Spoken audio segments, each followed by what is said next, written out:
Get your energy up. Put your money down. Don't be a clown. Put your money down. Okay, here we go. All right. Here,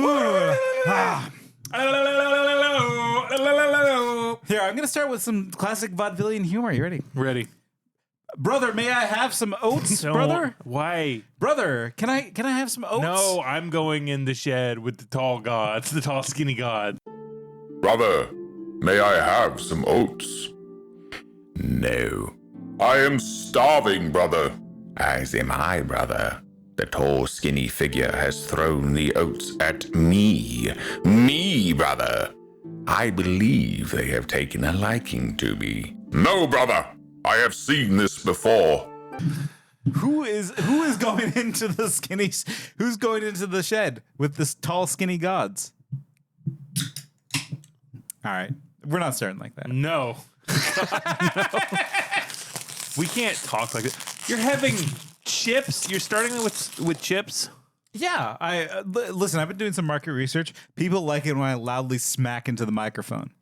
Hear my juicy tongue smack upon these delicious chips. You should be smacking like this in the microphone. That's me jacking my shit. Like two flat boards going against each other? Don't look so flat to me. You're just clapping. I'm slapping my shit. Listen, I think sex should be applauded. Well, not if it's with an adult and a child. I can't believe you would make a blanket statement like that. That's not. I didn't say that. Why would you say I said that? You said it. You said sex should be applauded. You didn't put any caveats on there. So any kind of sex you were saying should be. Is this what it's going to be? I'm going to start talking. You're going to eat. Let's have a chat about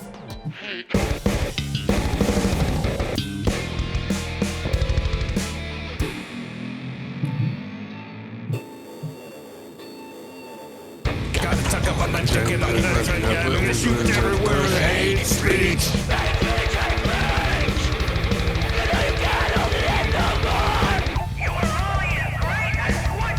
Once the taste is on your tongue, you'll only crave.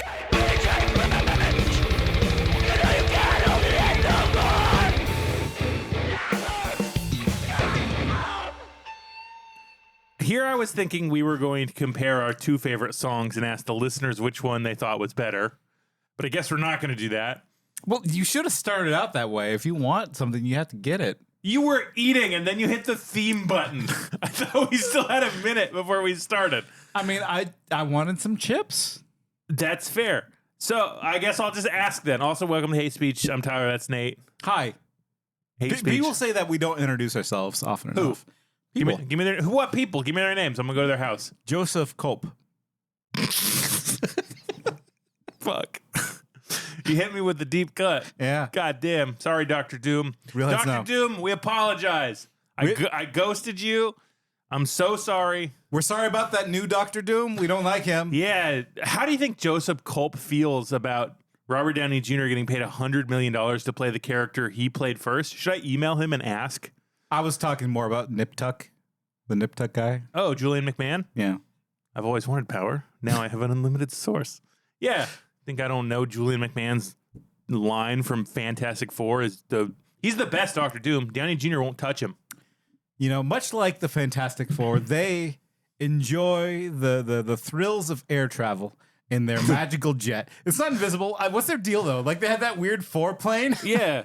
They're getting hit by cosmic rays. No, the Fantastic Four have a plane, and it looks weird, right? Yeah. I'm not misremembering that. No, I mean, I think you're thinking of the Venture Brothers Impossible Jet.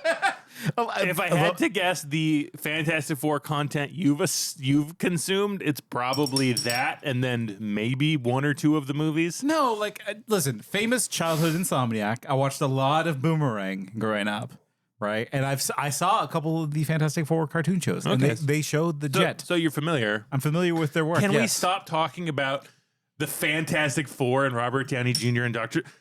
What are you doing with that bottle cap? Okay, let's hash this out. Okay. How long have you known me? I didn't realize it was a Herculean task for you to think about our years of friendship. I would say it's 22 years. 22 years of friendship at least. Maybe 23. I don't remember. Yeah, we met before 2000. Oh, fuck. No, we did not meet before 9/11. Yeah, we did. No. No, we didn't. It was right around It was then. right around 9/11. God, some beautiful things happened that year. Our friendships, etc. Plane crashes. Be relevant here in the future. Throughout the time you've known me, have I changed? No. Remember how I used to eat my hamburgers? Oh, yeah. You used to eat them plain. Yeah. You used to raw dog the hamburger. Because food textures and autism. Let's leave that alone. It wasn't that you didn't like the texture of mustard. What's a song that I listen to every year? At least once. Say the title. Stroking? Nope. You probably did. It's a movie theme song. Oh. Oh, we're going there. Yeah, I feel like we need to. Okay. We don't have to talk about it. No, we can talk about your favorite song. Yep. What is it?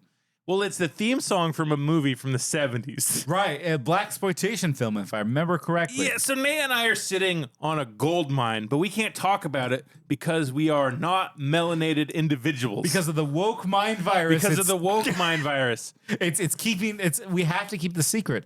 And I promise this will tie into the episode, which is flying, plane travel. I promise this will tie in. Okay. For as long as you've known me, Yeah. I have loved this movie theme song. You haven't seen the movie, which is upsetting. I know. I'm afraid to watch the movie because if I watch the movie, it might be a little boring. Like blaxploitation movies are entertaining in one way or the other. Yeah, but a lot of them suffer from like the same problem that, white independent movies suffer from in that they're kind of boring and self-indulgent sometimes. However, blaxploitation, once I found that genre, oh my God, it totally opened up. What have you seen? That opened up my film eye. Oh, yeah. I've seen Badass because I saw, Sweetback's Badass song. I've seen. Did you watch Badass, the movie about Sweetback's Badass song? I own that DVD. Yeah. Did you watch that one first? I watched Badass first, but I had already seen what is it? Oh God, Dolomite. Okay. Shaft. I had seen those. Like I went down a blaxploitation hole, and. Honestly, when I'm saying it opened my film eye, it means I learned that movies could be more than just like action movies or cartoons or something. Like there's a whole expressive world that can be told through film. And when there is some people's voice will never be heard through a mainstream lens, and there's only some people can only craft their artistic vision independently with a group of passionate individuals. And my favorite song of all time is from a movie called The Boss N-Word. You went so hard to protect yourself against saying the name of the song. You're like, you know what? Like I respect this movie starring Fred Williamson. Okay. It's called The Boss N-Word, but it's not censored. Should I say it? I'm not going to say it. And you want to say it. It's about a black sheriff who goes to a white man's town. Yeah. And he starts kicking ass because that's what blaxploitation was. It was a direct repudiation of white popular cinema because black voices, black films were not being made unless they were extremely racist, extremely you watch Columbo. The only black people in Columbo are the servants. There's never speaking roles really. So the genre of blaxploitation emerged in the late 60s, early 70s by a group of militant independent filmmakers. And one of them, Fred Williamson, made this movie called The Boss N-Word. He's in From Dusk Till Dawn. He's in all kinds of shit. He's like an incredible actor. He wrote this movie and it has the best theme song ever put to film. It really does. And it's called The Boss N-Word. And I assume you're going to cut in some of it. Yeah.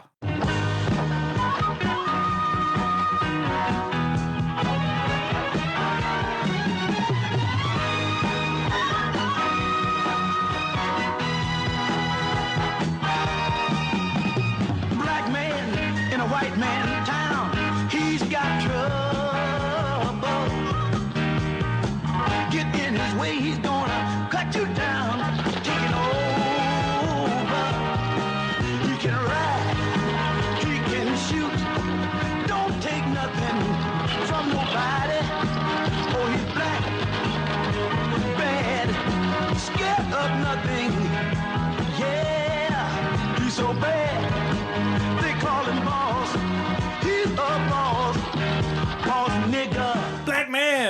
a white man's town. He's got trouble. I know, Okay, but like I know every word except but one word. To be fair, all blaxploitation movies usually have a banging soundtrack. Yeah, I mean, Do you want to know my first blaxploitation movie? Yeah. It's blaxploitation adjacent, but I think you should watch this scene. Enter the Dragon.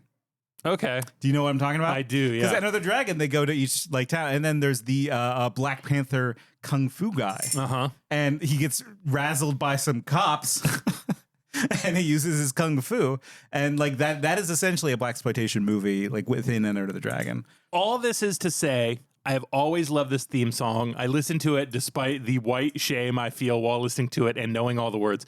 I don't sing along to that part, okay? I'll sing along to the rest of it. All right.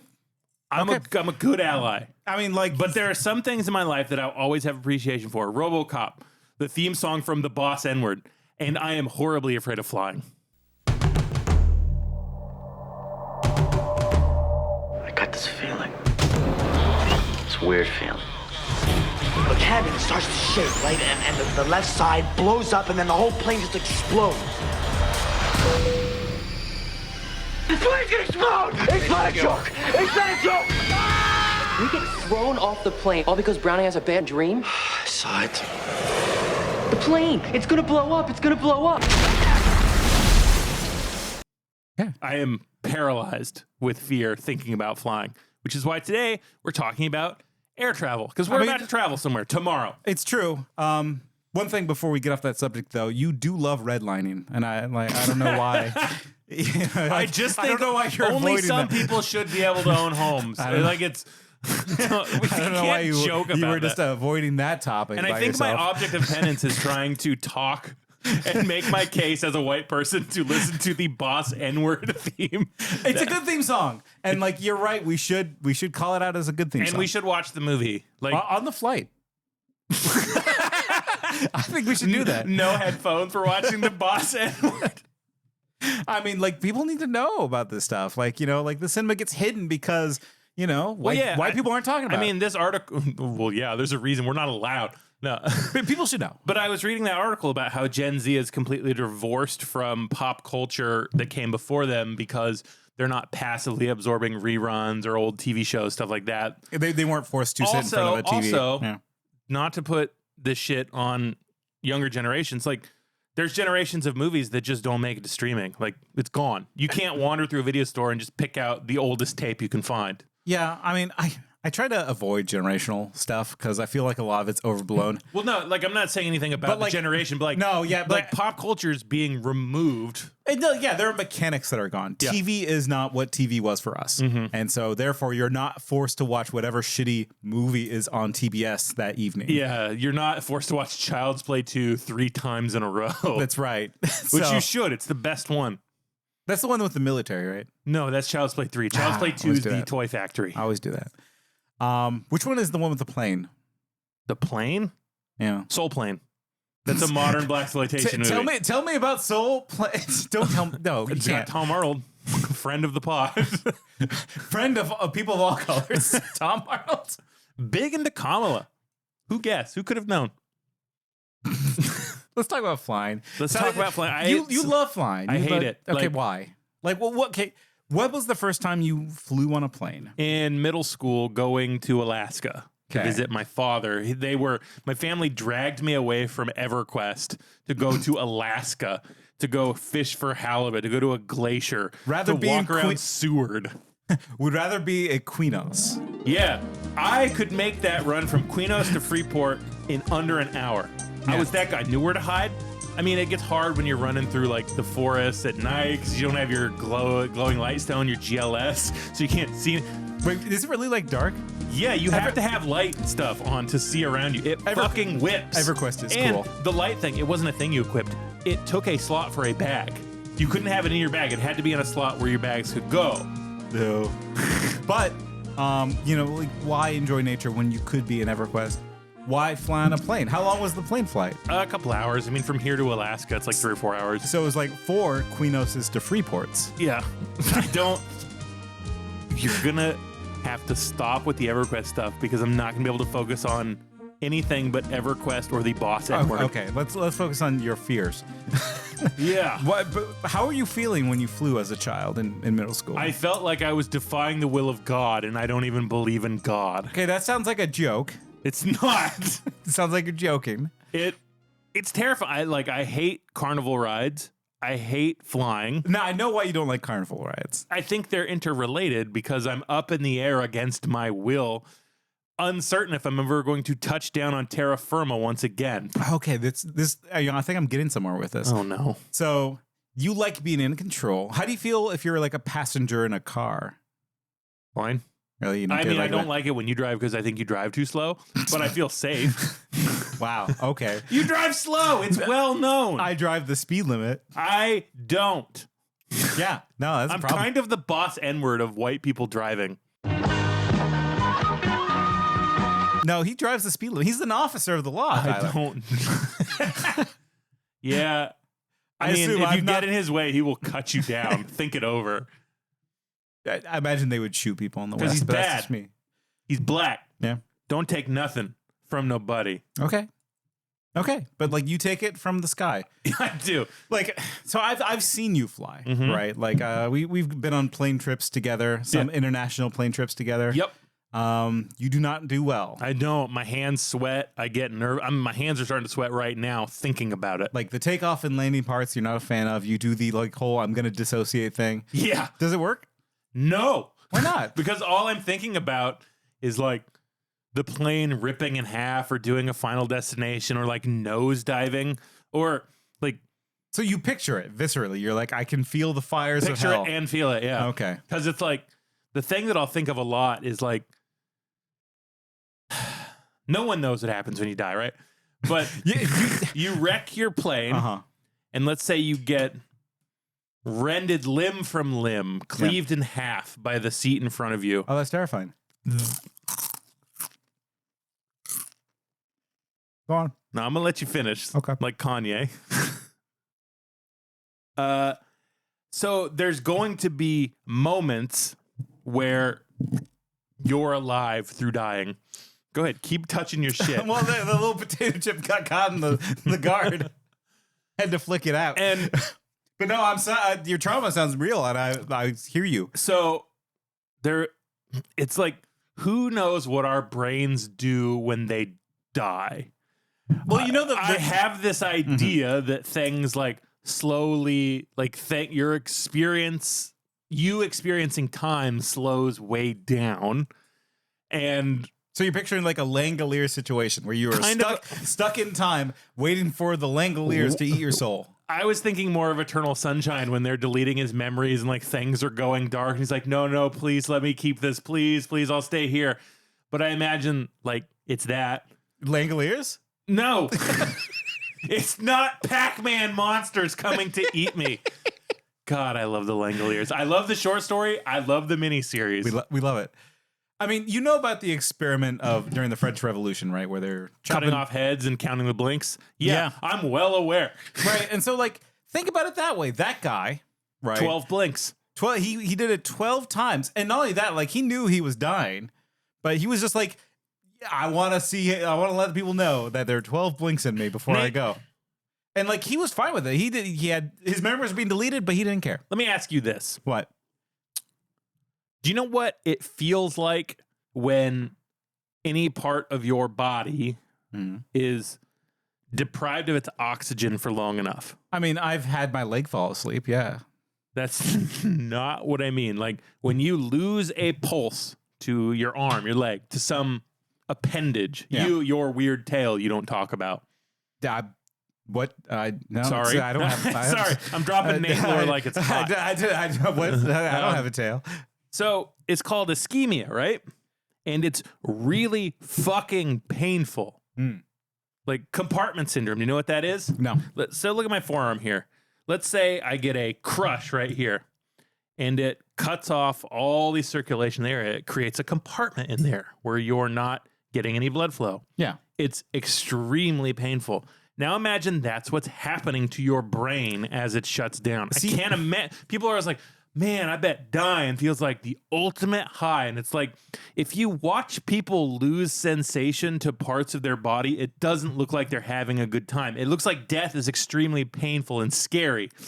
I mean, okay, I think it's both. Well, okay, like here's the thing. You've seen more people die than I have. Tons, more than I can count. Because children, because nanas, because you're a normal people. You're a Hannibal Lecter style person. You love seeing it. No, I would eat the rude. Yeah. Oh, okay. I haven't seen the new TV show. It's fine. It's so good. Top 5 TV shows. Easy. But like, you know, like, okay, so compartment syndrome, right? It's like a part of your arm has died. It's very painful, but your brain has not gone into shock. It's like, it's telling you, ow, because you can still actively do something to help yourself, help your body. It's telling you, ow, because it's dying. When things inside you die, it hurts. Yeah, because it should hurt. Because when it dies, it releases lactic acid, which kills you. Yeah, it's your nervous system. Now imagine that the fuck happening to your brain. Do you think that feels good? Okay, but like, let's say you're in a good headspace. You know, you have the death doula there to usher you along, and you know, you get to hang out with all your dead pets. Ideal way to die. Tell me what you think it is. Insulin. Okay. I mean, you would get cold. Like, okay, that's the thing. Like, no, people give me the Kevorkian bag. Just put it over my head, and I'll huff. You think did he put a bag over their head? Yeah. I guess I'm not familiar. Yeah, I think like he put a bag over his head and he put in like carbon dioxide and kind of like, you know, that'd be okay. Yeah, you just breathe normally and then all of a sudden you just kind of go. So it wasn't like a midsummer type no, he didn't exhaust pipe hose to the face. He didn't. Jack Morgan did not sneak up behind people and just like get him with a plastic bag. No, I think death while sleeping is the best way to go because, I mean, that's probably what dying is like. What is sleep? Exactly. That's probably what dying is like. It's probably going to sleep. That's probably what being dead is like. But the act, like what truly terrifies me is being conscious during dying. Okay. That's good because if you die in a plane wreck, you would know. In fact, this leads me to one of the stories. Would you like to hear some? I knew you would love this topic because you can torture me personally, and I know you love making content out of my torture. No, Speaking of, go listen to our episode on being fat. This is like an exercise to make your soul stronger, right? Because like, you know, that's not how trauma works. It's like that's not how fear works. It's like a resistance. Exposure therapy doesn't work. There are studies. Okay, but like, have you tried it though? Yes. Okay. Remember when I went to Magic Mountain because I was afraid of roller coasters? Guess what? Still afraid of roller coasters. Japan Airlines 123. 32 minutes to disaster.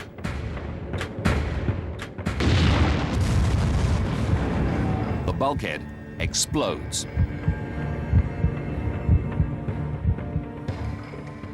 Pressurized air blasts into the plane's tail section, ripping off the tail fin and severing the hydraulic lines. 31 minutes to disaster. Captain Takahama declares an emergency. The pilots fight to control the aircraft, unaware that their basic flight controls are permanently disabled.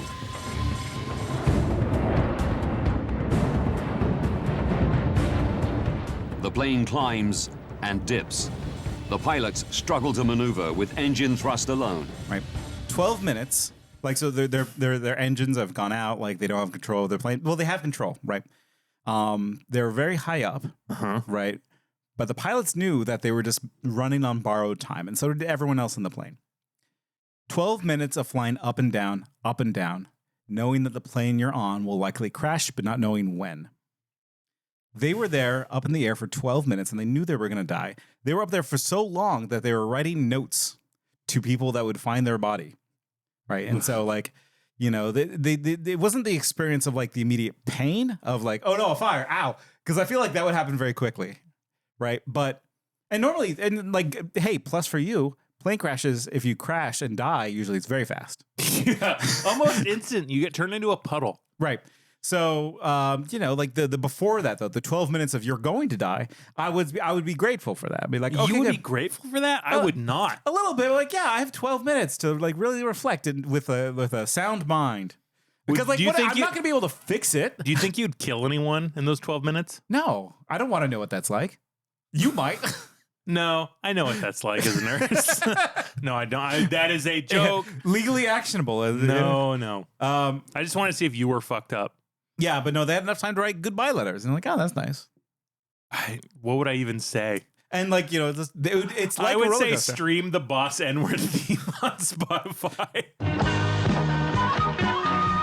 Alaska Air Flight 261, they were inverted for 6 minutes before they crashed. Because they were upside down, yeah. Well, you get the head rush. You'd probably feel pretty sick. Well, they put the mask on you, so like maybe it would wouldn't help. do anything. It wouldn't do anything? I don't know why anybody thinks that would do anything. No. Well, okay, how about this one? What TWA 800. Okay. I've heard this one before. I don't know the fact, but I remember TWA 800. 12 and a half minutes to disaster. Flight 800 takes off. Air conditioners have been keeping passengers cool during the delay. But they've also heated the Jet A fuel in the center wing tank to flashpoint. It's now filled with almost 50 cubic meters of highly explosive fuel-air mix. The 747 is a flying bomb. The explosion blows out one of the inner panels. It strikes the tank's outer skin, smashing it into the plane's fuselage. At a speed of some 650 kilometers per hour, the aircraft is flying under massive pressure. And the first fuselage fracture spreads fast. Now multiple fractures race around the plane. In 4 seconds, they meet, severing the 747's nose.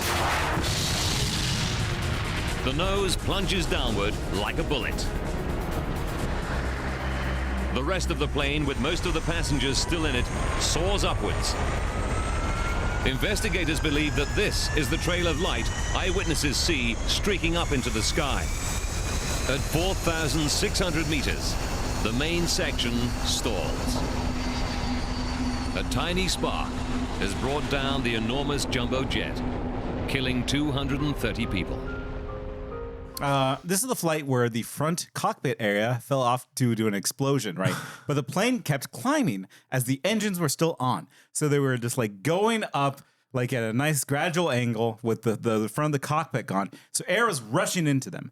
And so they could see that they were still climbing, right? So they had like the kind of like spatial awareness that you'd be missing if you're sealed into a tube. They would know that they're very high up. Listeners can't. Nate keeps looking at me and smiling because he sees how viscerally uncomfortable I am. Yeah. Let's see. Malaysia Flight 370. Oh, no. Yeah. Okay. This, by the way, I'm just reading like kind of Reddit posts. So, I'm lazy when it comes to my research. But here we go. You're on a plane. At some point, you start flying in a completely wrong direction, crash violently into the ocean at the middle of the night. Right? You never get to say goodbye to your loved ones, and you never find your body. This is actually the one I would like to avoid, right? Which is the one where you crash into the ocean, right? Because you're in the ocean and you're not in a boat, right? You're just there floating, and you kind of have control over the ability to save yourself. Yeah, an open water type situation. Yes, but the neat thing about like safety manuals, I think it gives the illusion of safety, right? Because like if your plane just kind of rips apart and you're just like there in the middle of the ocean, you don't have time to pull the lever for the slide to turn it into a boat. No. You might have enough time to put like an inflatable thing on your head, but you're going to be in the ocean. I'm just on the way down to the water. I'm T-posing, hopefully to make God laugh and let me into heaven. See, for that one, I would actually try to line myself up into a spike. It's like, sir, you need to be seated. No, I will be seated with God soon. No, I think my fear from flying comes because I realized. So you'd be okay with dying in the middle of the ocean? No. All right. I'm not okay with dying. I think that's a different episode. But bring dying on the spectrum of hate. No, I would not be okay with it. It's part of what I hate about flying is that it's like, you're more likely to crash in a car or whatever. Sure, the statistics are there. That's true. However, although those have been up recently with Boeing, they're doing this. Stop. We're going to Atlanta and 2 people died in a plane in Atlanta today. They didn't die in the plane. No, the tires exploded. Like that. What was that fucking show where the guy's like on a plane in war and the Germans like shoot out their wheel. So he's like in his sketchbook drawing the wheel, and he lands, and like the wheel he drew is real, and they're like, oh, it's a sketched wheel, and then it like crashes and breaks, and he saved their whole life through the magic sketch. I've never seen this movie. I'll show it to you after this. I'll find it. I've looked it up before. I can't remember what it's like. Amazing Tale. It doesn't matter. But my point is, the safety precautions that they have for planes are like bullshit. They're bullshit artists. You're not gonna survive a plane crash, probably. And that's not true. That's not true. We watched an entire movie about people who survived the plane crash. I don't give a fuck about Egypt Air 990. No, that's not. Half of them died. Not that movie. Alive. We did a lot of research for this one, folks. Yeah, we watched the movie Alive, 1997 hit. 92. 93. Young Ethan Hawke. Yeah. I thought it was a great picture. It was surprisingly good. So for those of you who don't know the movie Alive, based on a true story. Based on a true story. In this case, it is actually based on a true story. This happened, right? A Chilean rugby team was flying to another South American country to play rugby. I think Argentina or Brazil to Chile. Yeah. Sorry, I pronounced Chile like Aron Sanchez because I watched a lot of Chopped. Okay, but we have to, though, because the movie Alive, it's all white people. Yeah. They're all white, and they all say... Ethan Hawke is a guy named Nando. Incredible. The way they say Chile, they say Chile. I can't wait to go to the green plains of Chile. Yeah. Over these Andes mountains is the rest of Chile. We just have to hike. So John Malkovich. They get in a plane wreck. I guess like the pilots, they were driving through some fog, and they didn't know they were low because it was like the 90s or 70s. Was it the 70s? They were smoking cigarettes, yeah. Okay. You remember the stewardess brought in like that tiki drink? He's like, ooh. Yes. So, okay, the 70s, right? They didn't have good instruments. And so they ran into a mountain. Yep. Kabloomo. They didn't all die. Many of them did die at the beginning. No, like here's the thing about Alive. It got a lot of shit. Like we know it from a Simpsons joke and Mr. Show jokes. Now, Marge, Dear Abby says seeing films about air travel can calm your fears. Ooh, here are some upbeat titles. Hero, Fearless, Alive. No thanks to the plane, many of us are still alive. We certainly are. Pass me another hunk of co-pilot. About like... Everyone knows this movie because of cannibals. Yeah, this team crashes. Some of them died, some of them lived, and they survived for 75 days by eating the dead bodies.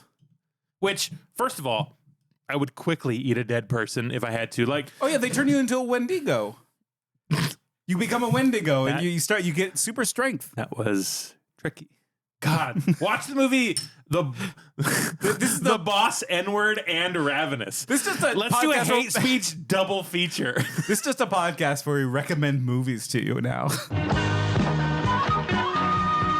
Can we watch the Boss N-word after this? I know. Nate and I have to fly across the country tomorrow, so he's tormenting me with this. However, as I was saying during Alive, which the plane crash sequence is really good and effective. Yep.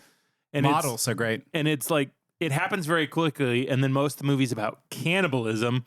I said to you very quick, like, as soon as they crashed and we're, like, taking the dead bodies out, I said, oh, yeah, if I get to this part, I'm fine. I can survive. Really? Okay. Easily. I have no problem eating people. But it's the sudden death part that you don't like? I don't like the idea of dying. There's, like, I know that the eternity of life will happen after I'm gone, and that terrifies me. It's because you have no chance to fight against it. Is that why? That's part of it. And there's also the fear inside me that I will somehow be conscious through the oblivion of nothingness. Oh. That, like, sometimes when I sleep, I know that I'm sleeping, like, not a dream, but, like, I'll know I'm sleeping. And if that goes on for an eon, I will be miserable. But the moments before, so here's the thing that does get me, right, is that we watched the movie Alive. Good movie. Yeah. Well, I do recommend it. Yeah. It's got its third act problems. It doesn't end very strong, but it's a good movie. It's a good movie.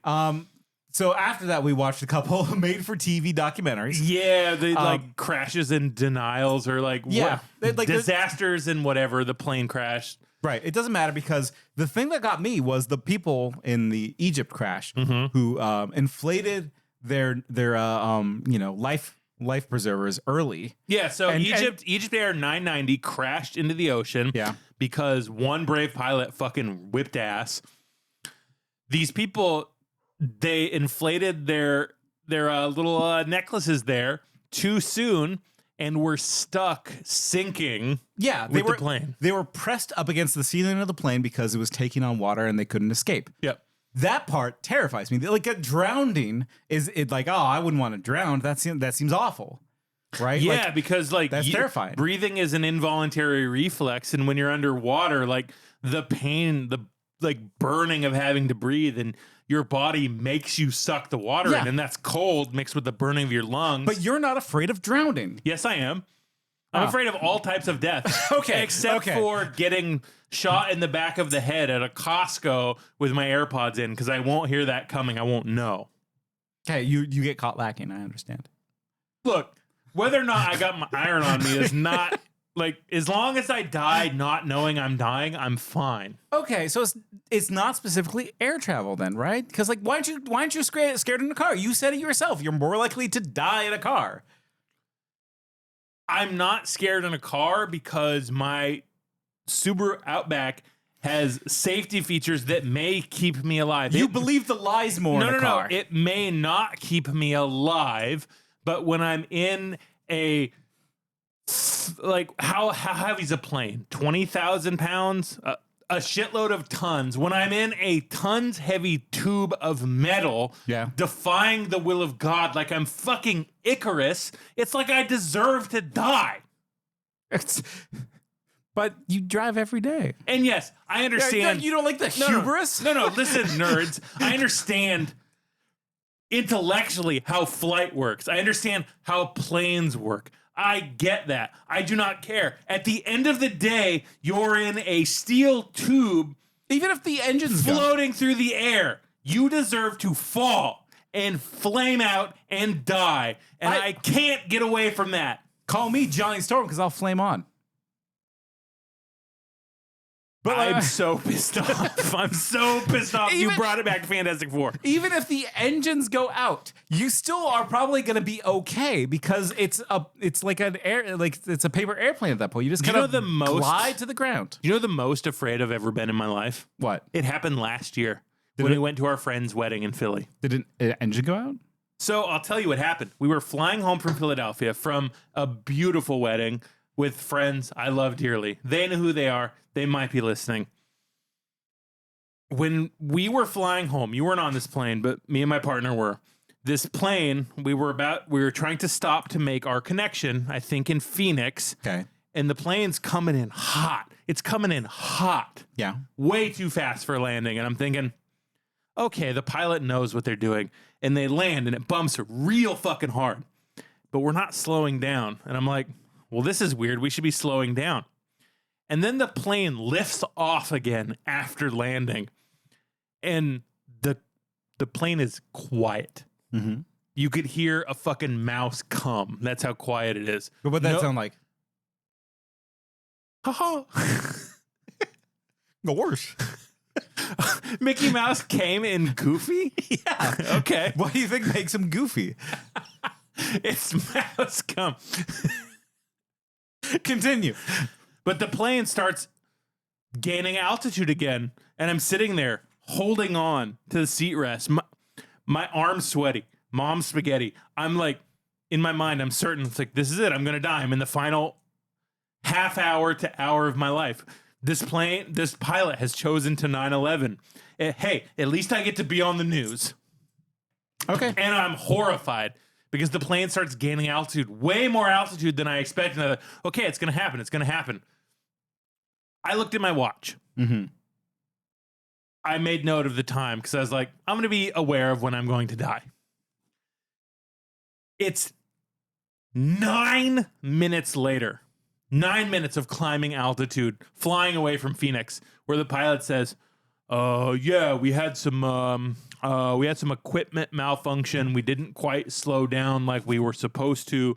So I'm rerouting and we're going to try landing one more time. 9 minutes of quiet in this plane because we all were certain a fucking 9/11 was going to happen. And I'm sorry, I don't have Mark Wahlberg's strength. I can't stop a 9/11. Here's the thing. I would have been fine, actually. I would have been like, all right, whatever. Well, yeah, you don't care about your life. No, That's what I'm learning. That's not it. It's just that I know that like planes aren't magical, flightless birds. No, they're not magical flightless birds. They're at the whim of one fucking asshole who makes $70,000 a year. No, but like it's also true that like planes are kind of resilient. They can take a lot of shit. Engines can go off. Like, fucking rudders can go off. You can lose a wing and still land, kind of. All of this I understand intellectually, but when you touch down and then start flying again, you have no thought but to think it's like, well, I guess my pilot found the light of Islam and I'm going to become one of Allah's greatest soldiers, which intellectually I'm fine with, but I would die. You know what actually was a big problem about like 15 years ago? No.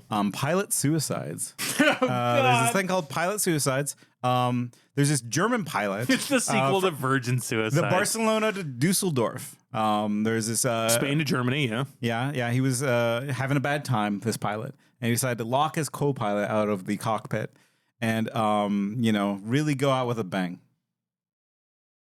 That's why you can't legally have less than 2 people inside the cockpit. Because like one might decide to really go out. Yeah, that's what happened in one of the recreations we watched where the one guy's like, I rely on God. I rely on God. I mean, I think that was just 9/11 propaganda, but Well, these plane recreation videos we were watching are definitely propaganda to make you hate Muslims, which, first of all, not going to happen. Inshallah, I take the light of Allah in my heart. Yeah. I will accept... So there's 2 deities I will swear myself to completely. One is Allah. Vishnu?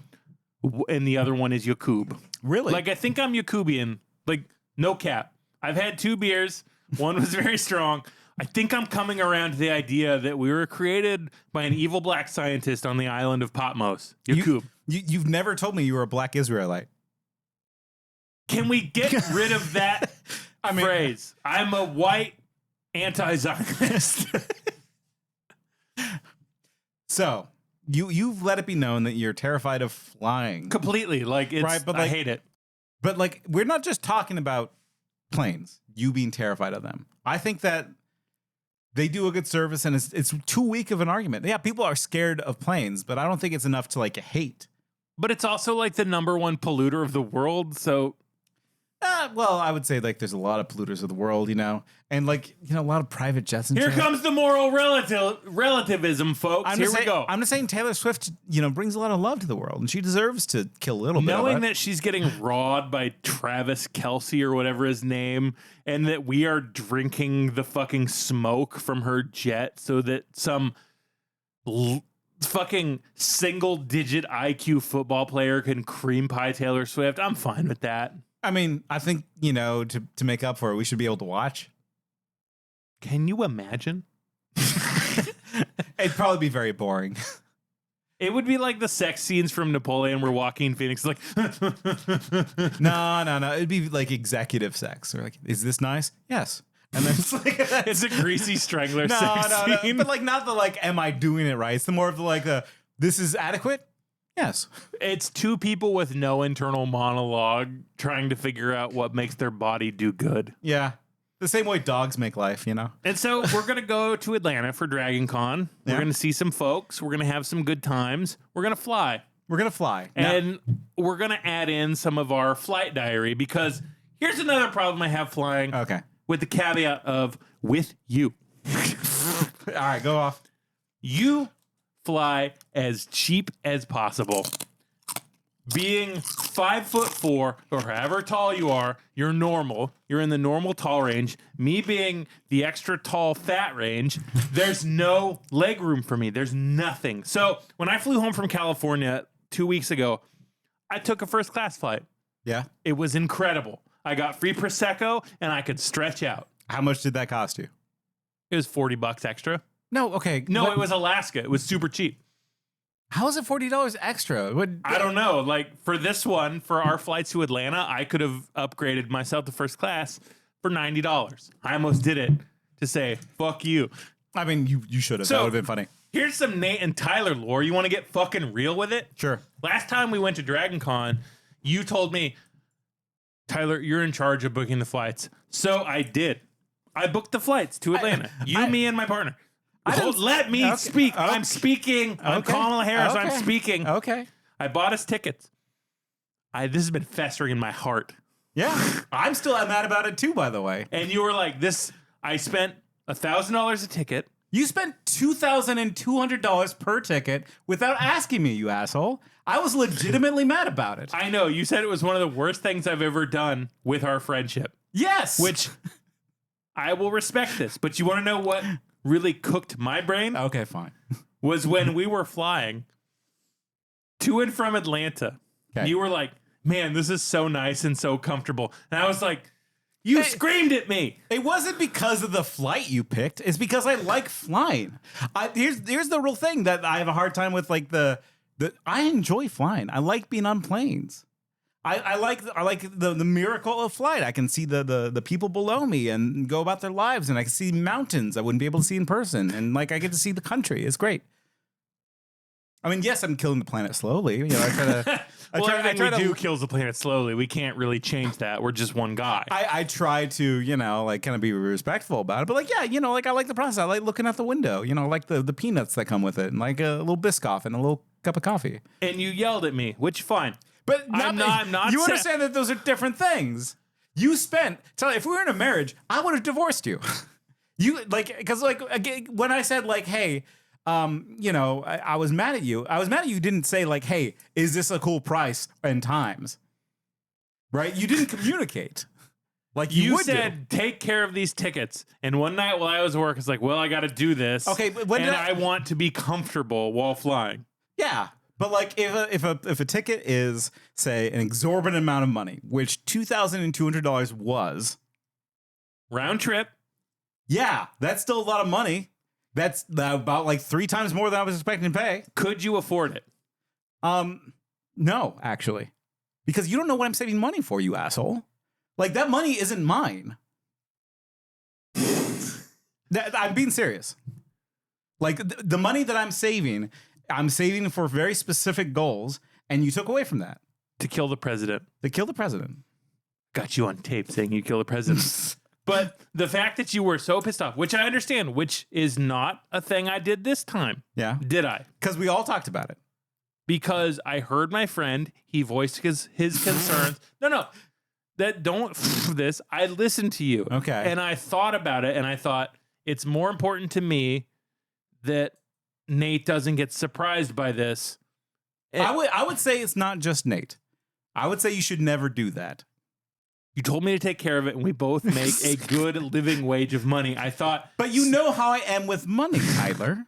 You know that I don't spend money like I own it, because I don't own it, Tyler. We don't have to relitigate this. I'm saying I heard you, I listened, I changed, I adjusted. Whatever you say, Kamala. But the fact that you were like, oh, this is so nice, I'm so comfortable and so happy, I wanted to jump out of the plane, because I was like, yes, we were going to sit in steerage. No, Tyler, you didn't get first class. Like that wasn't increase the cost. The 5 inches of legroom doesn't matter to you so much, but to me it matters a lot. I wouldn't have cared. You could have set me in a different seat. If it was if it was an extra extra $1,200, I didn't have that option though. The option was taken away from me. That's right, and I'll take it again. Yeah, I bet. Don't make me upgrade you to first class. I'm just saying, I'm not agreeing you're right. I'm still surprised that you thought you were right. I don't think I'm right. Okay. But the fact that you were so mad and then being like, oh, this is so great, I'm so comfortable. It's like, this is why we never got married. It's like, this is why I picked these seats. This is why I upgraded, to be comfortable. 2 different people, man. Like, you know, you don't save money. I save money. I save money. But I also know that traveling comfortably is important. Okay. You do not think so. You would be the first to say you don't care about traveling comfortably. Yeah, I know. I agree. There's a certain adventure to it. Right? There's a certain adventure to traveling uncomfortably for gains. What gains? Money. The opportunity to travel later. We can travel later. It's fine. It's dead. Okay, it's in the past. Yeah. Okay. Apparently not.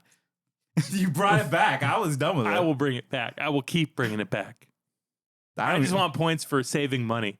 God, we save so much money on these flights. I guess. I use some United points. Oh, it's so good. Okay. Okay, well here I do have a way to cap this off. Because like I think we're about to get on our plane. Yeah, we are going to do some field trip recording from our flights. Yeah, we're gonna be on our plane. But I thought I would just get like another reason why I don't like the system of air travel. So do you know about flight attendants? I'm aware of them, yes. Okay, they hand out the peanuts, they do the job. It's more than peanuts. There's biscotti now. Well, they're also like expected to take care of everything. Their security, their medical personnel, they're everything that you need to be in a flight, right? Like they get trained for this. By the way, they have to pay for their own training, right? Like, I mean, like that's the least of their responsibilities, right? 5 weeks of unpaid training, and I was forced to sign up for a $1,000 uniform. So that's the beginning of this story. Those uniforms cost $1,000? Yeah, they pay for them. Right? It's like a Hollywood Video. Well, even a Hollywood Video, they gave us the T-shirts. Yeah, the purple shirt. They gave us the purple shirt. We didn't have to buy that. We had to buy the shoes and the pants. What portion of flight attendant's job do you think is paid for? Probably only the time on the flight, if I had to guess. You'd be wrong, actually. Oh, no. It's only the part where they're flying. Because the boarding, the getting people onto the plane and getting the people off the plane are unpaid. Fun fact, even though I am signed in and ready to go, I'm not getting paid right now. Something about flight attendants is they only get paid when the aircraft door is shut and when the parking brake is off. It's only the process when they're actually in the air do they get paid for that. Because they're flight attendants, and they're not in flight. I don't know. It's probably some dumb bullshit like that. Yeah, schlubs and like you and I are getting on, they're not. Right? Yeah, like when somebody's taking too long to get into their seat, they're not getting paid for that. Checking in through their security system, they're not getting paid for that because it takes a while. Right? Like the whole process of us getting on a plane, they also have to go through that process. They have to get their bags checked. Right? Like all this whole bullshit. They don't get paid for that.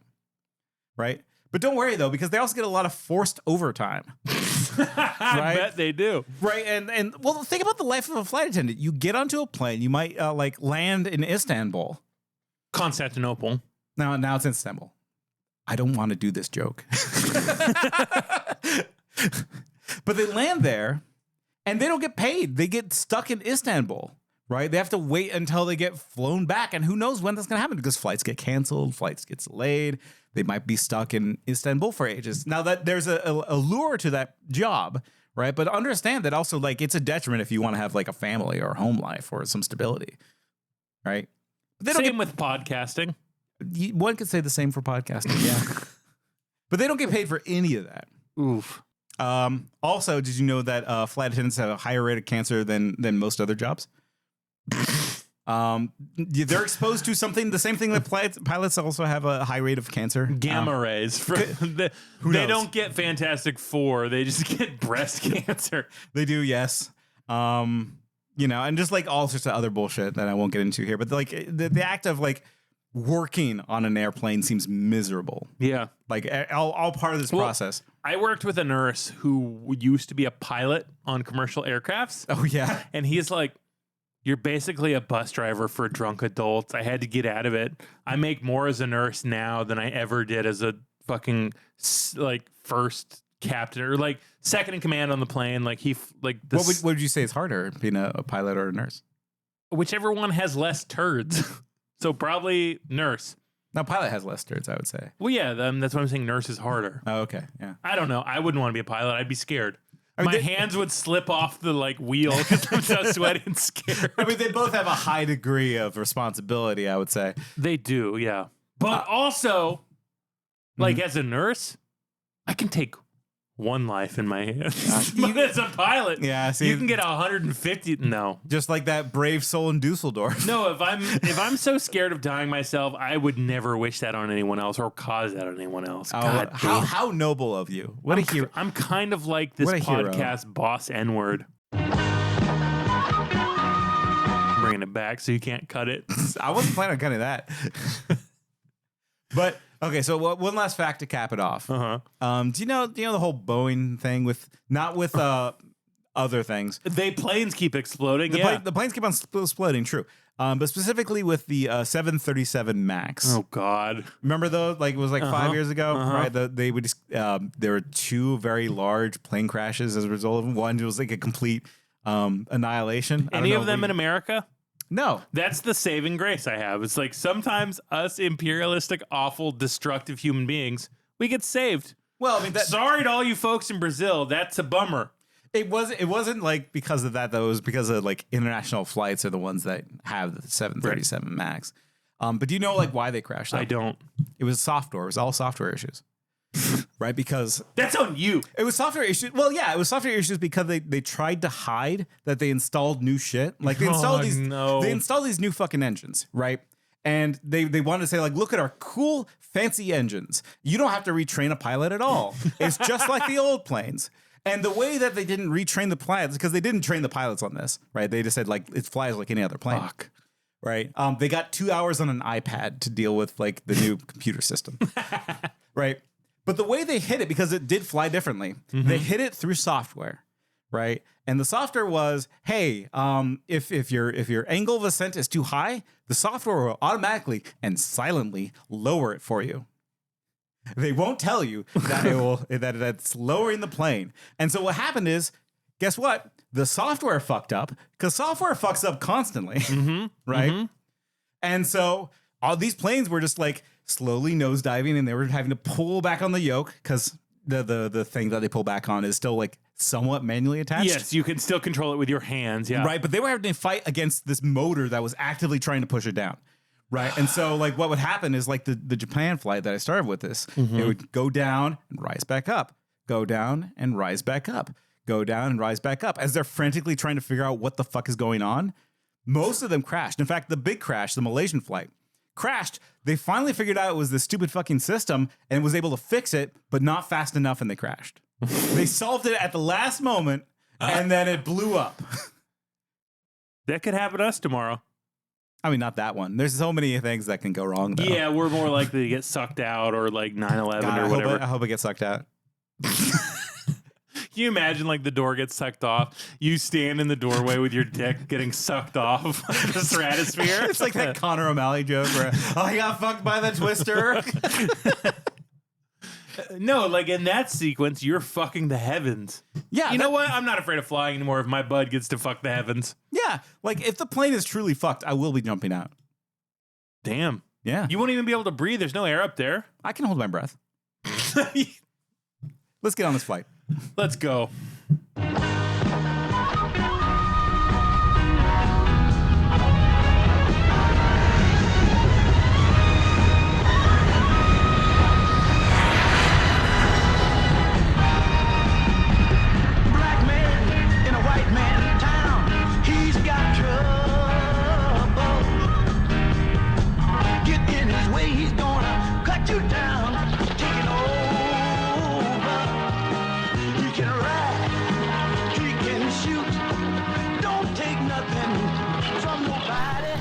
So we're in the Eugene airport right now.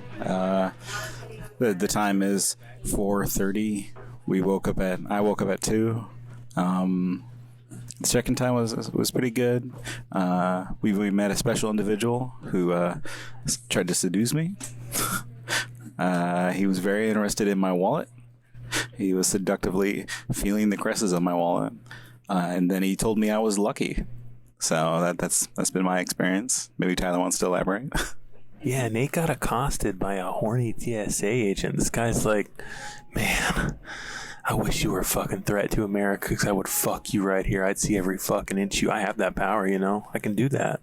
I can take all your clothes off right here. If you were dangerous, I'd do that right here in front of everybody. When I saw this guy, I was like, that guy would love to touch my rod. And boy, I was wrong. He wanted to touch Nate's rod. But yeah, this coffee sucks. Eugene Airport, easy to get through. I don't like flying. I don't like any of this. I woke up at 3, so I'm a little more rested, but also still a little drunk from the night before. So I might go give one to the TSA agent. I'll check you later. Okay, we are now seated in the plane. Yeah, call this Francis Ford Coppola's Megalopolis with how we are seated in the plane.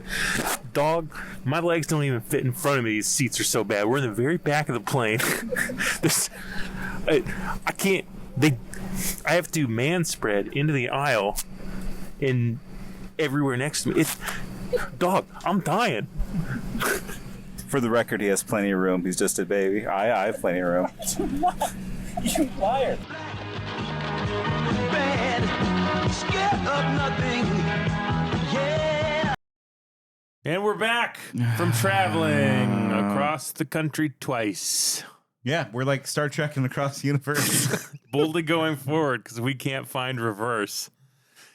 Where's our Dr. Demento heads at, huh? Hey, any of those Dr. Demento heads out there?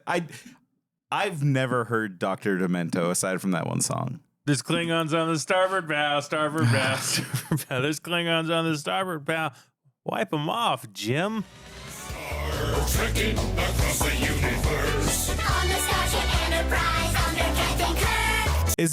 Is that the only thing he does is Star Trek related humor songs? I think he should. Also, we should shout out to that Deep Space Nine actor who just died. I don't remember his name. He played the hologram. Who did jazz?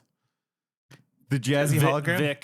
Vic Nightingale. Vic Nightingale? Was it Nightingale? I can't remember. Look, I'm jet lagged. It was either that or what was the comedian on Next Generation? The funny comedian that we all loved. What the? Oh God.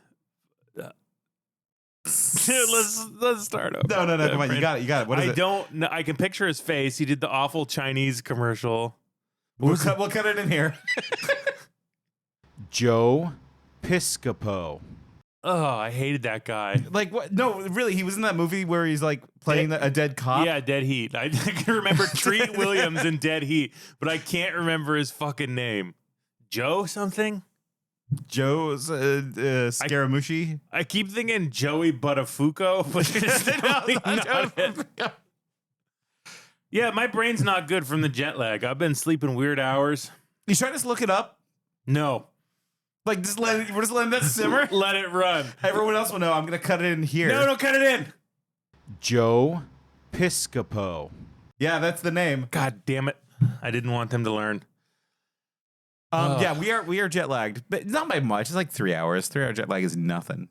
Well, I had trouble sleeping in Atlanta for 2 reasons. It was a tiny bed. Okay. And I'm very tall. Oh, okay. And there was some asshole snoring throughout the night. Was it the Shittler? I don't know if I should bring the Shittler into the story. We can quickly tell the Shittler story. First night, Nate and I roll up into Atlanta. Some homeless gentleman rolls up to me as I'm walking into where we're going to eat, Johnny Rockets, and he says, "Hey, man, how many do you take on me?" And I'm like, "Huh?" Joe Biden came. I remember him. And I said, "Huh?" And he held out his hand like he was going to dap me up. And me being a scared guy, I held my hand out. He dapped me up. He smiled and nodded. I'm like, I think I just agreed to something with this homeless guy. And so we go in, we're having dinner. Homeless guy wanders in. You know, the server chases him away with a broom. Guy goes outside, immediately sits on the bench and shits on the ground. And so they shoo him away. Yeah. And we kept seeing him all weekend, and we called him the Shiddler. It was more than a couple times. Like, he was just around. Several times every day. He was just, like, stalking us and shitting, and it was great. Yeah. That was our shit story. Yeah, that's why you should travel more, to go to other cities. You meet a whole new type of unhoused. Yeah, you know, but like we're not talking about the great city of Atlanta. No, their majestic wings and majestic boudoir dancers. Yes, I went to the Claremont Lounge. Yes, I saw a dancer who was in her 60s named Blondie. Blondie apparently is an institution. I Googled her. And I will tell you. Yeah. If someone sticks a Coke bottle in their vagina and tells you to take a drink afterwards, you should not do it. But Ty, Atlanta is the city of Coca-Cola. As we learned at the Coca-Cola Museum. We can't just talk about going to Atlanta. There's nothing more boring than vacation stories, right? Like, everyone fucking hates vacation stories. I'll tell you, I hated those fucking flights. Flights there, no leg room, hurt. I don't remember them. I was asleep most of the time. Yeah. Yeah, like that was kind of nice, actually. See, you can just, like, I can just You close your eyes and you're in a new part of the world. Me, I'm awake through every single second of it. See, I'm a little guy. I can just file myself away underneath the seat and just sleep there like I'm the fucking borrower. Yes, you would be vacuum sealed and thrown into a pile if you could to travel. It would be no problem for you. Not me. I was awake every single second. Yeah, why? Because of the terrified of flying part? There's that. They were nice flights. They didn't like crash or anything. No, there's not. But it's like, I know because I'm terrified of them. I'm hypersensitive to every movement in the plane. So anytime there's like a little drop or a little turn, I immediately think, oh, okay, here it comes. Yeah, that one last flight did scream. Like it kept on barking and screaming. Well, the plane. that was just the robot dog they keep in the bottom of the plane. But no, the second flight back from Atlanta to fucking Oregon, our pilot kept shitting, dog. So was he the Schindler? He was possessed by the spirit of the Schindler. Because this guy, I didn't know this. So it's like the Batman, how there are multiple Riddlers. They started in that forum. There's a forum for Schindlers. That's right. No, they're tired of being oppressed. I didn't know this, but when a pilot leaves to go shit several times, someone else has to go in there. Sorry, there's a spider on the microphone. Yeah. Jesus. We've probably eaten a spider. Continue. But I didn't know this, but there has to be two people in the cockpit at all times, which makes sense, you know? Yeah, so that way one doesn't lock themselves into the cockpit and crash the plane to die heroically. Right. So they sent in the 90-pound gay twink to sit with the, I don't know, whoever the other pilot was. And there was another, like, beefed out airline helper person. I don't know the preferred term for that anymore. So I'm going to say attendant? Sure. What were you going to say? Beefy steward. I don't. It doesn't matter. It was a big, strong guy. He stood there, like guarding the bathroom door in front of the door to the plane with his arms crossed. They put up a little barrier, so when they opened the door, the plane and the captain like ran out to go shit his drawers off. Yeah, the little twink went in there and closed the door. And it's like. I just kept thinking, it's like, now this is it. You could do it. You could rush the plane. The door's open. You could do it. Yeah, you could take that guy. And I never would, of course. But you could. But the thought was there. You like the idea of power. See, well, that's I kept thinking of that story you told me of the one plane where the cockpit blew off and the plane, the people on the plane had no idea for a minute and then they just died. Well, the thing is the cockpit blew off and they all saw the wide blue space of heaven. I just kept thinking of that, you know? Yeah. Well, I mean, it's funny. You're afraid of death, yet you had the urge to crash a plane. Yeah, and I also have the urge to jump off every tall building and throw myself off the bridge. Do you remember that one guy in Seattle who stole that plane and was just like flying it around? That guy was a king, man. He did a barrel roll. He's like, I think I'm gonna do a barrel roll. They're like, don't do a barrel roll. All right. Hey, pilot guy, can this thing do a backflip? You think? I'm gonna try to do a barrel roll. My favorite part of that guy was like, "Hey, man, I'm just sorry I ruined everybody's day. I didn't mean to do that." There's a guy out there who's like, actually, it's not the barrel roll. It's an what's the actual word for it? Like an Eminem maneuver. It's the same name as that guy from Star Trek and Dead Heat. No. Oh, you'll look that up right now, but you won't look up the Star Trek actor Joe something. Barrel roll maneuver. Buttafuoco. Maneuver. What's it called? Buttafuoco. What's the actual name of it? This is great internet radio. No, see, I'll cut out this part. No, leave it in. I'm earning my treat. Buttafuoco. Yeah, see, Buttafuoco. Buttafuoco's a funny name. I'm not gonna look the guy up, but I'm gonna look up Joey Buttafuoco. Okay, hold on, I'm almost there. Aileron roll. Aileron. Whatever, I'll get a robot to say it. Aileron. Okay, get the robot to say Joey Buttafuoco. All right, I'll get it to say aileron roll and Joey Buttafuoco. Here we go. Aileron roll, Joey Buttafuoco. Aileron roll, Joey Buttafuoco. Aileron roll, Joey Buttafuoco. Aileron roll, Joey Buttafuoco. All right, there we go. Man, robots really are better than us. Yeah.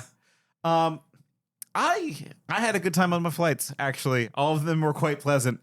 We watched some shitty movies. Oh God! My God! Wait, you just forgot? I blocked those out completely. Oh God! Yes, I blocked them out. They were terrible. Well, okay, Kong and Godzilla back in action, or whatever it was called, was like what I expected. Yeah, it was a very colorful, bland movie, and it was surprisingly boring. You slept through all the boring stuff, but woke up for the fight at the end. Yeah, they got a Mothra. That was nice. Yeah. I didn't care for it. Oh, they gave King Kong a power glove or whatever. Cool. Stupid. Ghostbusters Frozen Empire, which is the second movie we saw on the plane, was dog shit. It's one of the worst stinkers since the last Ghostbusters. Surprisingly worse than the one where they resurrected the dead guy. I would have rather crashed and died. I think I would have rather. We were taking notes and passing notes back and forth, and my last note was, I hope the plane crashes. See? Like, you're not that afraid of death. You're just afraid of the undeath that is being a ghost in Ghostbusters. Well, we're not here to talk about Ghostbusters. Well, we should, because it's like, if I were a ghost in Ghostbusters, I guess it'd be like pedophile or whatever that one was. No, like that. Okay, the movie was so fucking stupid because there's like 9 different plot points that go nowhere. Every scene in this movie was exposition. They were always explaining what they were doing, but that never paid off later in the movie. It was just another scene of exposition, even until the end. Yeah, like, you know, that like somewhat famous like Matt Parker, Trey Stone. Yeah, like we got their names backwards, by the way. Trey Parker, Matt Stone. Okay, you can talk about them separately. It's I'm fine. a big basketball fan. Okay, unironically, order is important. I'm taking that note, Nate and Tyler. But a Foucault. So like. Well, their big thing is that, you know, like there's the video that floats around the internet is, you know, never use and then something happens when writing a story. It should be therefore, right? There's some sort of causality, but then some sort of conflict, right? But like the point is that all story threads tie together in some way. In Frozen Empire, none. It's just all, and then this happened, and then this happened, and then this happened. Let's see. And they're all constantly explaining why it's happening and what they have to do to fix it, but they never fix it. Yeah, like they go around New York City and capture a ghost dragon, and then they go back to the firehouse, but the thing is full. And then Wolfman, Wolf Boy goes up and finds a Slimer, and then the girl goes and finds a ghost girlfriend. A ghost girlfriend, and they play chess. And Kumail's there. Kingo's there. And then they meet Kingo. Like, it really is just that. And then they go to the library and meet Ake Danroyd. And Patton Oswalt. Right. And then they go, like, it's just, there's no connecting thread. It's like I was watching TikTok, the movie. I was just like doom scrolling through a fucking plot. I just wish half the screen had been someone playing Temple Run. It would have been more interesting that way, yes. God. It was designed for a second screen experience. And it's like they had good movies on their little DirecTV bullshit. Yeah, they had like The Green Knight. I was like, I should watch The Green Knight. And you said, don't. Yeah, don't watch a actually beautiful, good, moving movie on a fucking plane. Didn't you watch Babylon on a plane? I didn't. All I knew was that everybody thought Babylon sucked. I did not expect to have 3 hours of like profound beauty shoved in my face. Profound and profane beauty. That movie is god awful. I love every second of it. Yeah. I can't complain about the screens because, like, you know, honestly, like, this is going to sound like some old dude shit. But I've been on long car rides where there is nothing to do. Like, you know, you talk to the people you're with. 6-hour car rides as a kid? Like, no, dude. Like, you're using your fingers to like run the little guy. Like, you know, you move your fingers like he's running real fast at the window. You know what I'm talking about. That's what you do on a long flight. What I did on like long drives is do the kids in the hall, I'm crushing your head thing to everybody else. It's classic one. You can't read because fuck you. Yeah, I'm not going to read. I'm not a fucking nerd. Well, it's more of like, you know, I can get car sick. You can? Yeah. If Never been car sick. If I read, then it gets me. Nope, not me. But like, yeah, so the miracle of technology is like you don't have to deal with that shit anymore. You just like, you know, stare ahead and you get to see a screen where you get to watch Kingo. Part of traveling is also running through airports, which we had to do. Okay, so yeah, we had to do a little jog. It wasn't so bad though. It only wasn't bad because our flight got in 15 minutes early. It would have been a whole nother story if it wasn't a little early. You got to roll them bones. And we did, and we made it. It was fine. But also, another part of travel, $15 cold egg salad sandwiches. You're not even gonna let me transition into. You're just gonna ruin the thing that actually made me mad. You're gonna blow it out. I want to get to your rage because you want me to be negative about this whole experience. I had a good time. I had a good time flying. Because it's like, oh, I'm gonna be pleasantly wait for this airplane. I'm gonna sip on my cup of coffee and philosophize about life, and then I will get onto a mechanical bird and fly into the heavens. I had a great time. No, you were launched like a fucking rock from a trebuchet. I had a good time. Like, yeah, I wish I had more leg room. But then again, I as a human being, I'm doing something that we all dreamed about since the beginning of time. Like, because think about it. Like, what? How long would that drive be? Like 20 hours, 30 hours? Actually, it's longer. It's like across the country. Like, so. Yeah, the miracle of flight has made me able to be in Atlanta when I wouldn't have been able to be there otherwise. Yeah, and also washing my hands after shitting means I don't die at 30. It's not a miracle. We just figured it out. Yeah, but don't you like washing your hands? Yeah, and I have to do it. It kind of feels good sometimes. It does feel good. It's refreshing on the hands. There are parts that could be better. I will admit that the actual system that we have in place sucks. It should be privatized. It should be. It should just be a government system that just does all this shit. It should be completely overhauled. Like one of our flights. Sorry, I said privatized. Yeah. Reverse privatize. I don't know what they call that. It's like unalive, unprivatized. Can we unprivatize our planes, please? Not like on our second flight home. They double booked a bunch of seats and people got kicked out. And it's like, they got paid though, which is nice. I would do that. I would stay over at night in like a weird city for like $1,500 or whatever. Well, yeah, that seems fine. But it also, it's an undignified process every step of the way.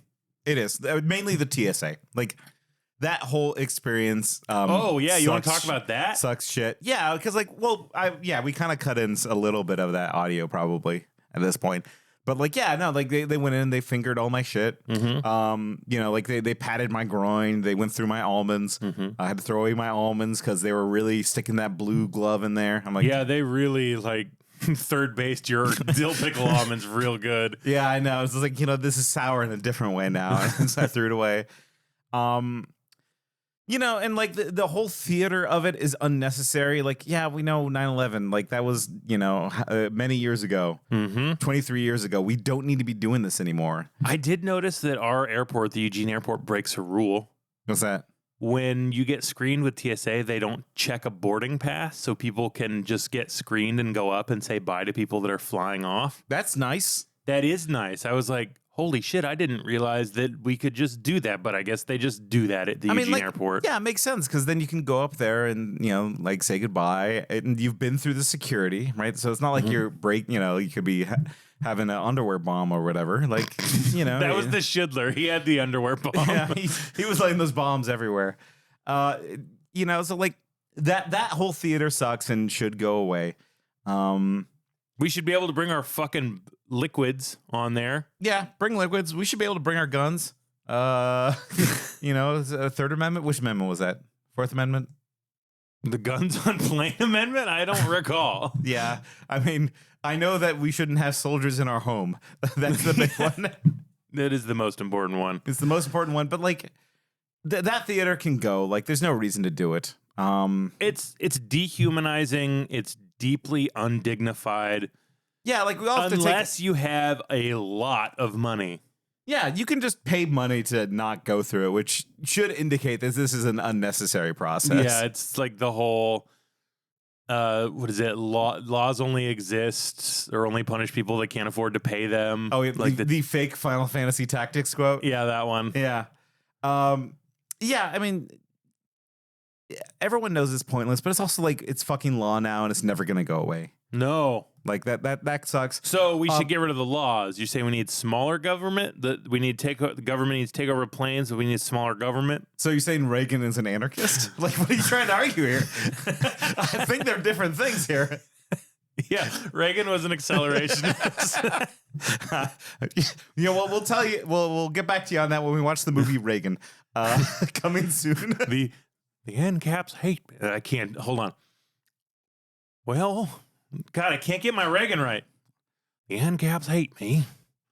I need some jelly beans. I can't get my Reagan right. Oh, there you go again. There it is. There you go. You're trying. Does anyone want my wife to suck their cocks? Like, we weren't around for Reagan. That's the thing. Yeah, we were. We were born while he was in office. Oh, sorry. Yeah, as a baby, you're right. I should have been working on my Reagan impression.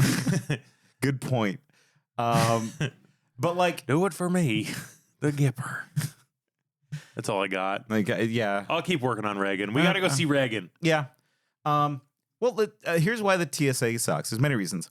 One of I'm coming back to the egg sandwich, right? Okay. You know, after you blew my surprise out of the water, you just fucking. I'm taking Nate's shit, I'm taking his anger. The reason why that egg salad sandwich is $1,500 is because you can't leave the airport, right? You can't just go out and get a Chick-fil-A or whatever. Captive audience, baby. Well, you can get a Chick-fil-A in some airports. Yeah, but some pedant listening will think. Yeah, but it's going to be like $1 million, right? Yep. You know, like this egg salad sandwich had no price. I got the market price for this egg salad sandwich, which was $15. That was San Francisco market, though. That's you paid the Pelosi tax, my brother. Yeah, I mean, whatever. It was probably like an egg from like some sort of like monitor lizard. I don't know. Like, it must have been like a very, very expensive, rare egg. But yeah, you know, like that part of the airport also sucks where you're stuck there. You know, you can't leave. You can't like go through and see a little bit of the city and come back. Like, there's just no opportunity to escape because you have to go through TSA, which takes 3 hours. Hold on just a second. You gonna take a shit? Yep. The Schindler strikes again.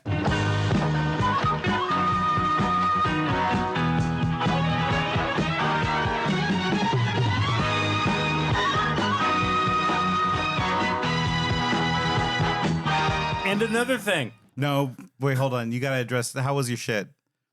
Wet. You know when you like your poop is so wet and like splattery that's like blowing your tongue during a kiss. Like, there's one of those. What do you mean blowing your tongue during a kiss? Do people? Did you not hear that noise? No, I hear it quite well. Yeah, you gotta spit some out and put your tongue. You kiss like that? You gotta hawk. No, another thing. Okay.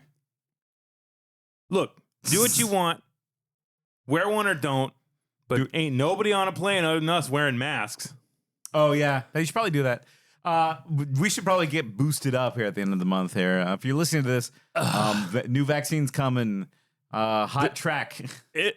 The coughing, the sickness, that group of children that were just. I'm still waiting to pop positive here. Me too. Any day now. I still feel fine. Yeah. We masked. Like, through some of it. Well, I mean, you got to eat and drink, but like we also covered right afterwards. What? We did more than every other person on that plane. That is true, actually. I saw a couple masks, but not many. COVID's over, so that's fine. Yeah, we did it. It's Jover. It's never been more Jover. It's never been more Jover. So yeah, that's another mark against plane travel is a spreader of disease. Yeah. Not a fan of that. Recirculated air just coming at you. It takes it plows through all that dinosaur juice. It and also makes really hurts when you have a brand new huge tattoo. Yeah. Well, you know that's on you. That's on me. I don't think that's a you know. Planes should be more sensitive to me personally. I agree. Yeah. Because if the plane takes care of me, I could take care of the other people. Yeah, there were no insane people on this flight. I was kind of hoping to have one. That's the thing. Here's the thing. I'm worried about this episode because none of the bad things that people report on planes happen to us specifically. So therefore, I don't think they exist. So it's kind of turning into like a bit of a Seinfeld episode. Like, what's the deal with airline food? What's Sorry, I was gonna just yell the N-word like Kramer at the comedy club. They give you the peanuts. There's no pee in them. I don't want a cup of Coke. I want the whole can. That was so funny when they gave me the whole can of Coke Zero and you a tiny cup of ginger ale. That's all I wanted. I was just excited to be floating above the cosmos. That's what I don't, man. You fall, you die. I like it. I don't care. You get to fall asleep and wake up across the country. You do. I do. You kept trying to feed me your Cliff Bar or a melatonin. I'd be like, man, I'm hungry. Like Cliff Bar? And I said, no, I don't want your Cliff Bar. So I was eating melatonin. I feel like you just came unprepared. That's why you have a bad experience flying. There's no way to have a good experience. I had a great experience. It was a great time. I was being my size and height, unless I want to pay way too much money for only a marginally better time. Because I paid for a first class ticket on the flight home from California a few weeks ago. How much was that? It was not. Oh, it's like an extra $40. I don't know why it was so cheap. Oh, okay. I was like, okay, here we go. Yeah. And I got free Prosecco. I got to sit next to a weirdo. That sounds all right. It was fine, but there still wasn't much legroom. They should make planes for tall folks. This is just a long series of minor gripes and your phobia. That's all that's happening right now. Yeah. What else do people on the internet want? Look, we had to throw this together so we could put something out on time. Yeah, I mean, like, bummer. Well, we didn't. Like, I don't want to have a half-assed episode. Like, give me the worst you got. Tell me that. Make me hate air travel. Make me hate this whole thing. You are incapable of hating it how I hate it because you can exist within it peacefully. We have different subjective experiences. But we gotta rank it, though. Yeah, and it's fine. It's a little past furries. That's it. I already thought about this. The spectrum of hate. Here on Hate Speech, we have a little thing we like to call the spectrum of hate. We sure it's do. Where we rank something from a 1, Adolf Hitler. I was going to say a 1 to what? No, at the very bottom, at the the bad part of the spectrum. Right. One might say our rock, Adolf Hitler. The load-bearing stone that keeps this podcast afloat. Yeah. I think I mixed some metaphors there. Adolf Hitler. Adolf Hitler. Yeah. Who's to say, like, there may be someone worse. We don't know yet. And then at the very tippy top, LeVar Burton. Yeah, good guy. Good guy. We may break LeVar Burton one of these days. I hope we don't. Well, okay, I'm just saying, like, I don't want to hurt him. Like, there might be someone better than LeVar Burton, but he's good. He's good.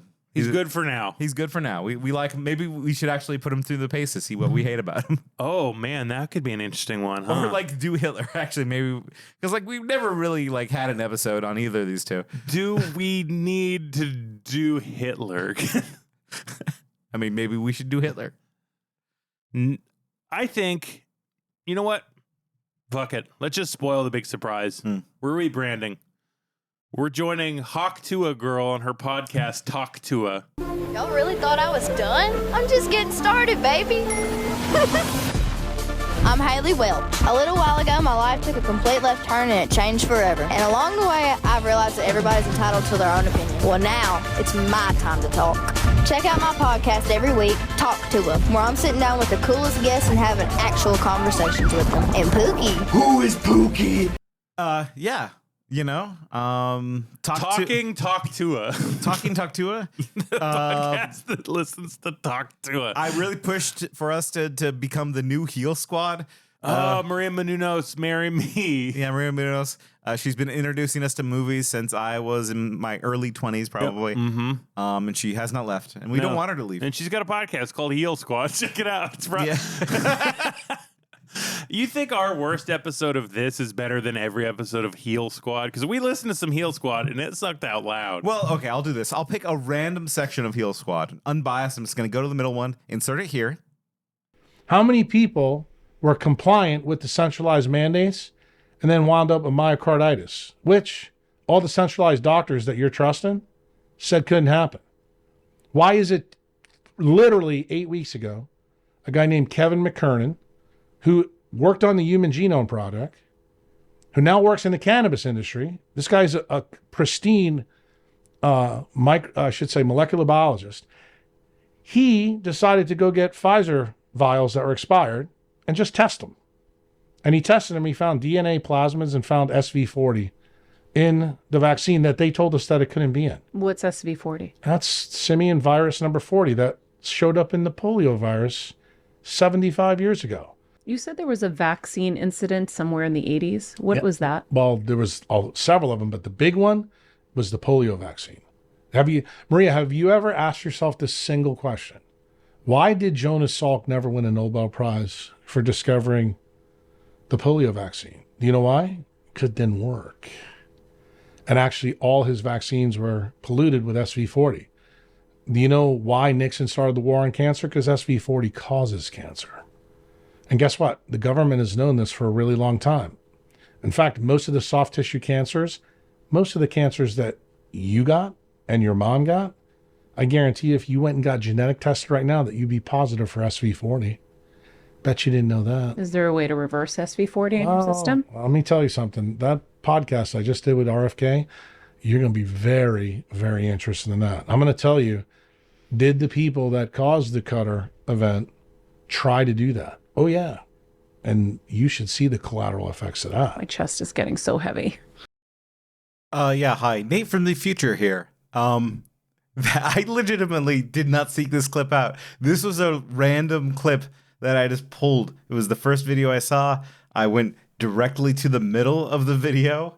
I can't believe I was betrayed by the heel squad in this way.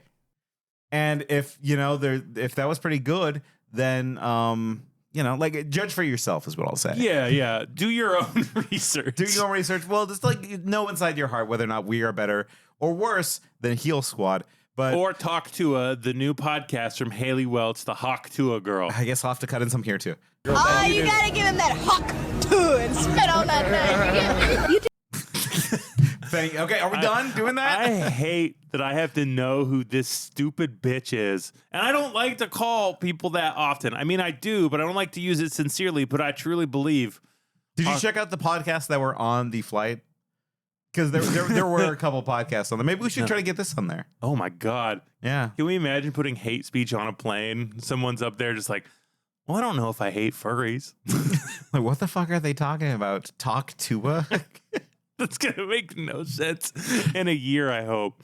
If Talk Tuah from the Hawk Tuah girl lives longer than a year, God, it's over for us. You got that spectrum ready? Yeah, I got the spectrum ready. Okay. So really, like, it goes LeVar Burton and then furries. Furries is our number 2. Is air travel better or worse than furries? Probably... Because, like, I think I'm with you. I think air travel's better than furries. The miracle of flight might be slightly better. I know we say it's like what has more bodies on it, but I think a furry itself can be ethically good, bad, whatever. Well, there can be a bad furry. I don't think flights by their like nature can be bad. Like, you get what I'm trying to say? I would say that air travel has probably saved more lives than has murdered them horrifically. I think because like people fly over to medical conferences and learn new techniques for not murdering people on operating tables. But also the emissions. Yeah, like we shouldn't do it a lot. Or like, well, and ultimately it comes down to like transportation. Like, should we have better forms of transportation? Yes. Mm-hmm. It would be much nicer if I could take a bullet train to Atlanta. I would take the bullet train to Atlanta. Firing across the states like shit's falling out of that guy's ass. Right. But like, we don't have that option, so we got to fly. Right. Mm-hmm. And yes, there are missions, but I think that to an extent is a necessary evil. Don't have a private jet. Yeah, right? Those gotta go. Those gotta go real bad. Yeah, just like, just sit in first class if you want to be rich and fancy. That's why first class exists. Mm-hmm. Like, because a private jet is really like what people are angry at. Like, it's just like, okay, there's plenty of room. Don't have just one person flying from place to place. Yeah, Taylor Swift, you hear me? Yeah, we're going after Swiftie. No, we can't. They'll kill us. No, like we'll replace her with Lady Raven from Trap. Don't get me started on how much I love Trap, okay? Yeah, we love Trap. We love Lady Raven. We love Lady Raven. We want a new album. Yeah, get rid of Taylor Swift. We don't want her anymore. She is no Lady Raven. She's not. So plane travel better than furries? No. Worse than furries? I would say only slightly, yeah. Because like furries are innocuous. They don't. Well, some furries can like rape and stuff because people can do that. No, but that's not by virtue of them being a furry. Sure, that is just the person inside the furry suit doing some torrid business. Torrid business. I didn't say anything about their weight. That's a mall joke for the store called Torrid for all my mall heads out there. Yeah, that's a really unfortunate name for a store for fat people. They should really rethink that. Man, the one time I bought lingerie at Torrid, they're like, "Oh, is this for your girlfriend?" I'm like, "No." "Oh, who's it for?" It's me. And they're like, "Oh." Which is funny. It was pretty good. It was pretty good.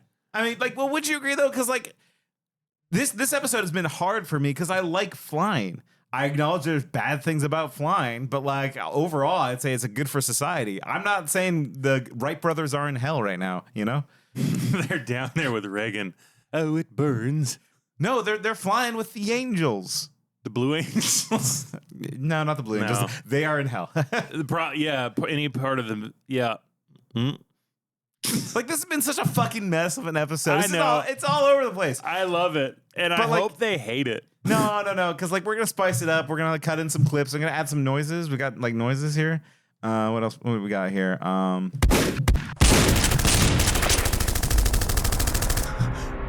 All noises heard on the Flight 97 from 9/11 or whatever. Okay, that actually might bump it up a little bit. Go on. The miracle of flight caused a 9/11. All right, it's better than furries. You heard it here first. It almost was below furries, but inshallah, the great devil will go down. Yeah, the great Satan's got to go, and if it takes bullets from the sky with our brave boys in the Taliban, then Taliban me bananas. You know what I'm saying? Let's go see Beetlejuice 2. Fuck 2 and spit on that name. Yeah. So is it really better than furries? Probably, huh? No. Well, what would you rather ride, in a plane or in a furry? Furry. Wow, I could really see the wheels. I would love to have seen that flowchart that just happened in your brain. Because it's more cozy inside of a furry. Well, okay. Would you rather fly first class in a private jet or... No, not private. We don't like private jets. Well, I'm just saying it's part of travel. Okay. I'm trying to make my point here. First class in the world's best private jet. Okay. Or fuck the ugliest furry. Well, no, like obviously I would not want to do that. Which one? Fuck the ugliest furry. I mean, Why? like they have a beautiful soul, and I understand that. What if they? But I said ugliest. I didn't mean physically. They could just be named something. Nope. But like, why can't it be like the hottest, most pure furry? Like, oh, it's like caring and loving, and like also got that rockin' bod. Because like, why can't we compare? Bad things have highs and lows. Good things have lows and highs. Okay, like what if Hitler was inside of a fursuit? Like what are you trying to do to me here? Just like compare the two best experiences. You have to compare this apple to an orange, you cocksucker. No, okay, well, like what about you then? I'd probably pick the furry. The like Hitler? Yeah. Of course I would fuck Hitler on a fursuit. Okay, he'd be like, 9. No, like what if he wanted it? And I'd be like, jawohl. No. What if he wanted it and like, that really spurred him forward for the Third Reich? Like it actually like motivated him, gave him the energy to do that. He was content with 2 Reichs, but I fucked Hitler so good he needed a third. Yeah, like what if that was the case? I mean, because like, hey, or the most comfortable flight imaginable. Or what if I am the guy who fucked Hitler to death? Who would win? Like, a coughing baby or a 9/11? Like, what are we comparing right now? I don't know. What's the point you're trying to make? Can we go? No. This isn't going to end until you clarify your point. I was just trying to see what you'd say. That's all any of this is. No. You have to play the end theme song. You just can't hit stop recording. I'm so disappointed in what you said.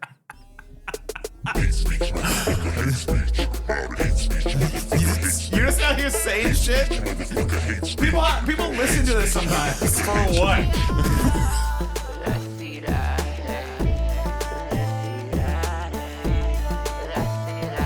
This went nowhere. Nothing was decided. Oh, what if planes are stupid? That's the episode. We're like, oh, what if planes are bad? And if you don't like it, we'll fucking do this again. Like, what's bad? Spaghetti or riding a bike? Hate speech.